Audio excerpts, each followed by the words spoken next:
Hemos hablado de paradojas, pero también hemos hablado de contradicciones. No es exactamente lo mismo. Y en el extremo podemos hablar de aporías, que también es diferente a la paradoja, pues la aporía es irresoluble. No así la paradoja, que produce algo parecido a una síntesis imposible, pero realizada. Esto ocurre, por ejemplo, cuando decimos que los opuestos se sintetizan, se resuelven de tal manera que uno se convierte en el otro. Esto parece dialéctico. Quizás sea uno de los aportes más importantes de la dialéctica de Hegel, sobre todo que se expresa fehacientemente en la lógica. La contradicción expresa un choque, una oposición, inclusive hasta un antagonismo. Se plantea más bien en el plano o en el campo de fuerzas. Ahora vamos a hablar de lo que hablaba Friedrich Nietzsche, cuando decía que el último cristiano murió en la cruz. Al respecto, nosotros dijimos que el último marxista fue Marx. Esto no solamente tiene que ver con otra apreciación de Nietzsche, cuando dice que no quiere discípulos, que los discípulos son peligrosos. Interpretando, nosotros dijimos que los discípulos matan por segunda vez al maestro, porque lo vuelven momia. ¿Cuál es el tema? Los que se consideran socialistas son en realidad socialistas.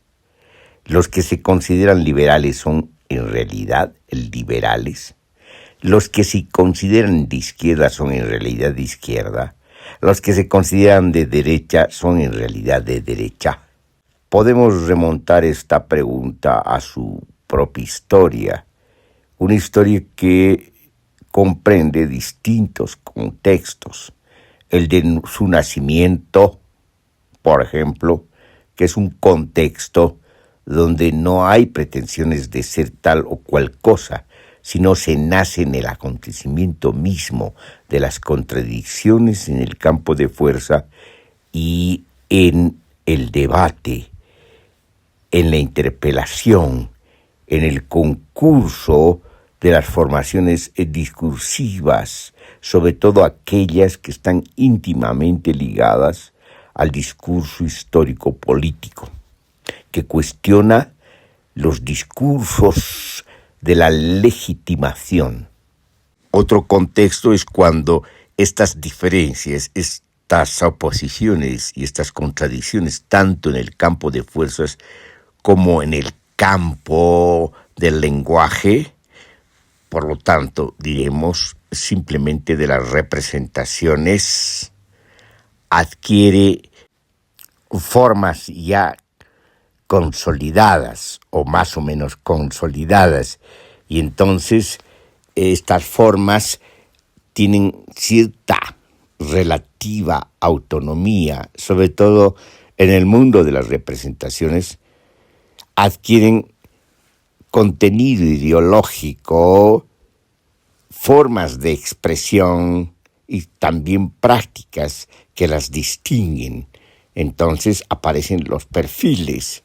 Es cuando se empieza a distinguir como si tuviera esencia lo que se distingue, sustancia lo que se distingue como si fuera real, izquierda, derecha, liberalismo, socialismo, conservadurismo, progresismo.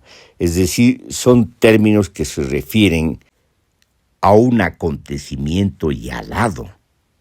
Es decir, se refieren a un pasado donde ocurrieron hechos, sucesos, eventos, y también acaecieron o se dieron lugar discursos, emisiones que expresan su posición su disposición y su predisposición en el campo de fuerzas, es decir, en el campo de las luchas efectivas.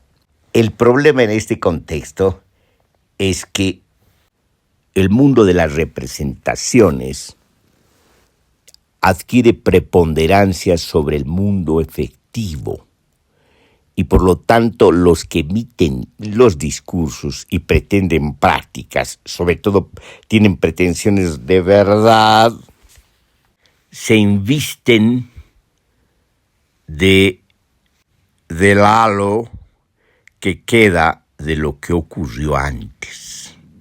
Es decir, cuando la ideología empieza a funcionar, es cuando la ideología se impone en el campo imaginario y empieza a dejar de importar lo que ocurre efectivamente en el mundo real efectivo. Este es el segundo contexto, pero hay un tercer contexto. En el tercer contexto, todo se vuelve más complicado. Se produce una mutación de imágenes, de significados, de interpretaciones, inclusive de poses y de gestos. Cuando ocurre esto, los enemigos se parecen, los opuestos se complementan. Ya nadie sabe quién es quién.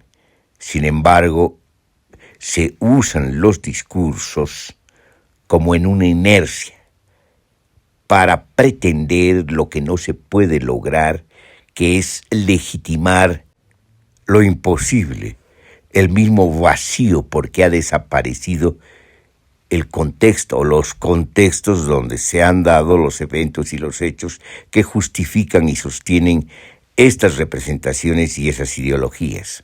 En pocas palabras podemos decir que los socialistas se comportan como liberales o los liberales se comportan como socialistas. Los conservadores se comportan como progresistas y los progresistas se comportan como conservadores. En realidad ya no hay distinción ninguna y empiezan a actuar de acuerdo a lo que podemos llamar las lógicas perversas del círculo vicioso del poder. Es cuando la crisis política, la crisis ideológica, la crisis múltiple que comprende la crisis múltiple del Estado y la crisis múltiple de la civilización moderna, que comprende, que contiene la crisis del sistema mundo capitalista, se hacen presentes y evidentes de una manera patente. Lo decimos así, aunque parezca redundante.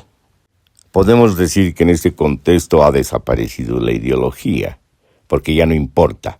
Lo que importa es el discurso que queda de la ideología, los términos que se usan, que pueden inclusive mezclarse. Todo esto para justificar el acto, la acción, el ejercicio del poder, es decir, el ejercicio de las dominaciones. En este tercer contexto no tiene sentido distinguir entre izquierda y derecha, entre liberales y socialistas, entre progresistas y conservadores. Son todos lo mismo. Cuando llegan al poder, para decirlo de la manera como lo dice el sentido común, hacen lo mismo. ¿Qué es lo que hacen? Usan al Estado para perpetrar su dominación y lo hacen de una manera totalitaria. Antes autoritaria, porque se da una especie de evolución, para hablar de esa manera, una especie de metamorfosis, donde el autoritarismo tiende de manera implícita e inherente al totalitarismo. Entonces, los gobernantes empiezan a adquirir actitudes despóticas, totalitarias, y derivan en lo que hemos llamado el terrorismo de Estado. El ejercicio del terrorismo de Estado lo hacen los unos y los otros. ¿Cuándo comienza todo esto? ¿Cuándo podemos encontrar el umbral de el tercer contexto.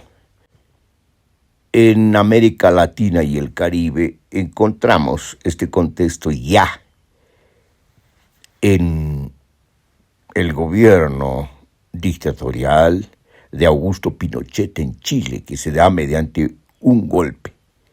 Lo paradójico es que se usa el liberalismo radical en su forma neoliberal como legitimación, pero también como operador de las medidas de lo que se va a conocer como el ajuste estructural, que se basa fundamentalmente en la destrucción del aparato productivo, en la expropiación de los recursos naturales, la apropiación de las empresas públicas y sobre todo el castigo descomunal sobre el pueblo, sobre la mayoría del pueblo, es decir, quienes van a cargar con la crisis son las clases sociales populares e inclusive las clases medias. En este caso estamos como en un intermedio entre el segundo contexto y el tercer contexto, donde todavía se recurre a la ideología, que no es exactamente ideología, sino es una propaganda de guerra, de la guerra contra el comunismo, elaborada por el Pentágono, el Departamento de Estado y la CIA. Entonces se recurre a un discurso que corresponde a algo que se ha dado y se está dando todavía en los términos de la Guerra Fría entre dos bloques, el bloque supuestamente socialista y el bloque que se reclama del liberal. Incluso tiene el tupé de considerarse democrático, cuando de democrático solo tiene la formalidad, mientras opera de una manera antidemocrática, no solo desde la perspectiva amplia, restringiendo el ejercicio de la democracia efectiva, que no puede ser sino plena. Esto significa el autogobierno del pueblo. Pero no vamos tan lejos. Por ahora, lo que importa es que esa democracia formal no es democracia, sino solo en los términos constitucionales y discursivos, en los términos jurídicos, ni siquiera en los términos políticos, puesto que la política ha sido expropiada y usurpada en términos monopólicos por las clases dominantes. Bueno, pues en ese umbral que hemos llamado entre el segundo y el tercer contexto que hemos mencionado y figurado y configurado, tenemos la presencia de dos bloques geopolíticos mundiales que se reparten el dominio del mundo, de un mundo que no deja de ser el sistema mundo capitalista, que tiene dos versiones, para decirlo de un modo figurativo, la versión de la abundancia en el modelo liberal y la versión de la escasez en el modelo supuestamente socialista. Bueno, pasado este umbral entre dos contextos, ingresamos al tercer contexto, pero no de manera plena. El tercer contexto tiene que ver cuando se aplica el modelo neoliberal en el ejercicio de la rutinaria democracia electoral. Después de la crisis y el derrumbe de los estados socialistas de la Europa Oriental, y de la URSS, de la Unión Soviética, asistimos a un llenado del vacío que deja esta expresión ideológica y la desaparición de este bloque, salvo lo que ocurre con el socialismo real oriental de la República Popular de China. Se llena este vacío con las pretensiones de verdad, con las pretensiones ideológicas y sobre todo basadas en el argumento supuestamente técnico del neoliberalismo, que tiene su historia, para no decir su larga historia, desde lo que ocurre en la Escuela de Friburgo y de Viena y lo que ocurre en Chicago, en la Escuela de Chicago.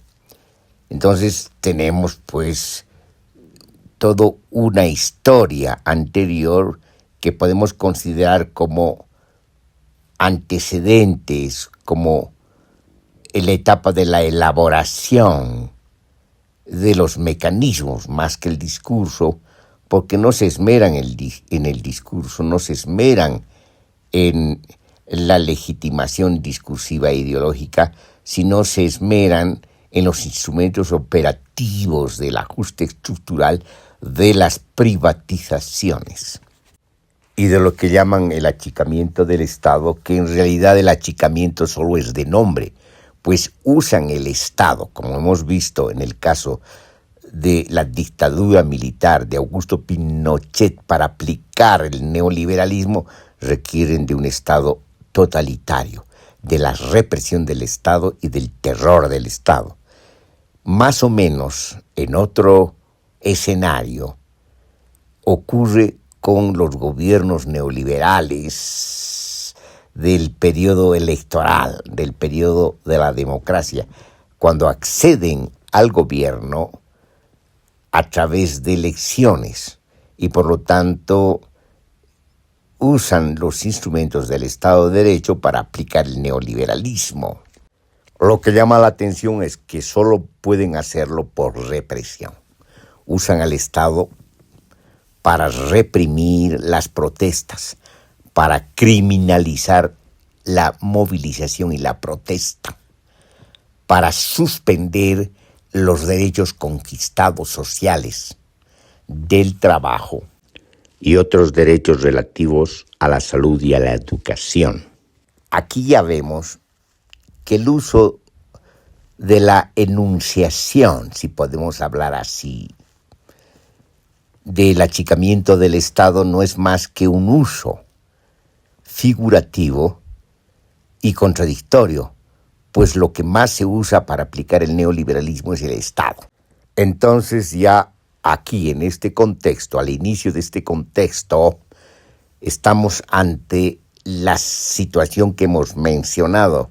No interesa la correspondencia entre discurso y realidad, entre representación y referente, entre mundo de las representaciones y mundo efectivo. Lo que interesa es que el discurso tiene que justificar de todas maneras lo que se hace, aunque sea contradictorio, en el terreno político y en el terreno económico. Cuando dijimos que estamos en el inicio de este tercer contexto, lo decimos porque hay también un desplazamiento, un desenvolvimiento, cuando el escenario se hace más patente y claro, además de evidente. Y esto ocurre cuando acceden por la vía electoral los llamados gobiernos del socialismo del siglo XXI, los gobiernos neopopulistas que pretenden ser progresistas.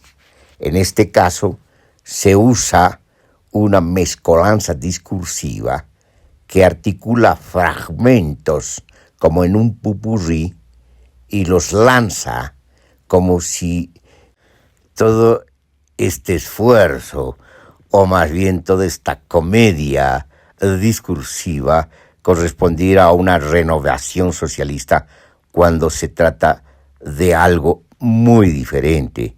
Se trata de la pérdida del contenido discursivo, de su disociación con la expresión y con las prácticas, cuando se conforman no exactamente discursos coherentes, sino mezcolanzas discursivas para justificar acciones y prácticas altamente contradictorias.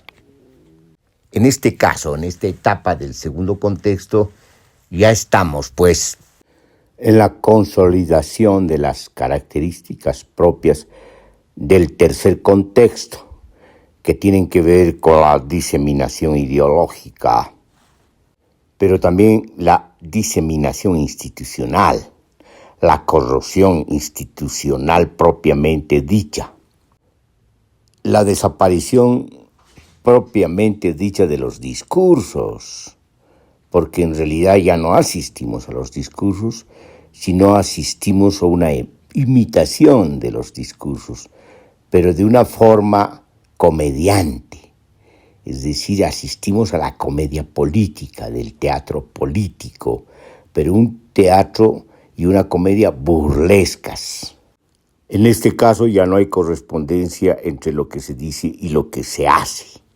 Esto ocurre no solamente con las versiones neopopulistas de este acontecimiento de la diseminación discursiva y de la diseminación política e institucional, sino también ocurre con el neoliberalismo reforzado y retornado, que dada la situación crítica que provoca una forma de gubernamentalidad clientelar y corrosiva de los gobiernos neopopulistas, terminan creando las condiciones para la emergencia y el retorno del neoliberalismo, pero en este tercer contexto consolidado, cuando incluso el neoliberalismo, lo poco discursivo que tenía y lo altamente operativo que tenía, como instrumentos de ejecución del ajuste estructural, han desaparecido. Las nuevas versiones del neoliberalismo son eso. Se parecen muchísimo más a los neopopulismos, a la demagogia neopopulista, y se acercan de manera muy rápida a la premura de los gobiernos neopopulistas, que van a utilizar al Estado como instrumento represor, pero van a caer sobre todo en el terrorismo de Estado. Lo mismo les pasa a estas versiones del neoliberalismo retornado. Ya no se trata del ajuste estructural aconsejado por el Fondo Monetario Internacional, sobre todo presionado por el Fondo Monetario Internacional, sino se trata de un ajuste estructural, un ajuste de cuentas, un ajuste vengativo, un ajuste que usa al Estado como instrumento de terror para imponerse. Entonces se hace más bien algo que podemos llamar una especie de destrucción de todo ajuste. Y eso implica fundamentalmente medidas, ya no de shock, sino medidas demoledoras y destructivas de la sociedad misma, del aparato productivo y de la economía, transfiriendo rápidamente los recursos y el excedente a la mafia empresarial, de la misma manera que lo hizo el neopopulismo, transfiriendo el excedente a la mafia de la burguesía rentista. Es decir, estamos ante discursos distintos, personajes diferentes que pretenden ser opuestos, pero sin embargo en la práctica son lo mismo, hacen lo mismo, recurren al terrorismo de Estado para imponer la dominación en plena crisis desenvuelta del Estado, en plena crisis desenvuelta del sistema mundo capitalista, en plena crisis desenvuelta de la civilización moderna. Se ha llegado a un punto donde ya no importa quién gobierna.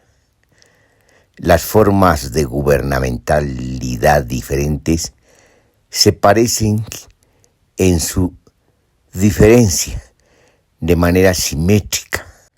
Tienen un mismo sistema operativo, el de la economía política del chantaje. Ambas formas de gubernamentalidad terminan usando el Estado como instrumento de terror. Podemos de cierta manera decir que este es el alcance del desplazamiento de la decadencia generalizada. La única diferencia que ya cuenta, que tiene efectos cualitativos y cuantitativos contundentes, es la diferencia entre los que gobiernan y los que no gobiernan, los que padecen el ejercicio del poder, el ejercicio del gobierno contra sus propios cuerpos, sus propios entramados de cuerpos, sus propias poblaciones corporales, la sociedad puesta a merced de las estructuras y diagramas del poder, de las formas de gubernamentalidad, del ejercicio de las dominaciones y de la elocuencia de la demagogia.